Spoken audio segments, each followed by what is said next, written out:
चलचंचल जाजपुर राछीपुर शनिश्चर मंदिर चलित वर्ष शनिश्वर पीठर यज्ञ उत्सव अनुष्ठित हो 26 तारिख रविवार दिन कलश विसर्जन शोभा अनुष्ठित हो।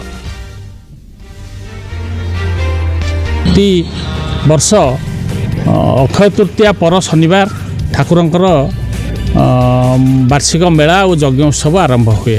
ए वर्ष 77तम पूजा अनुष्ठित होउची। बहुल संख्यार जेहेतु यात्री आसती आ रुद्रतापर गति को देखिकी आमे महिला पुरुष समस्त आयोजन बारिकेड व्यवस्था कराई। जाजपुर सर्वपुरातन एवं प्रसिद्ध शनि पीठरे दीर्घ 76 वर्ष हेब यज्ञ उत्सव चली आसुथिबा बेले चलित वर्ष 77 वर्ष रे पदार्पण करिबो। एठाकु प्रतिवर्ष विभिन्न जिला समेत राज्य बाहर भक्तंक सुओ छुटे। राति 4टा समय महाप्रभुंकर महास्नान उपचार पूजा सहित जलाभिषेक हम तापर दुई साइड जो पंडित मल नैवेद्य करेंगे यज्ञानुष्ठान कार्यक्रम से भी आरंभ हम।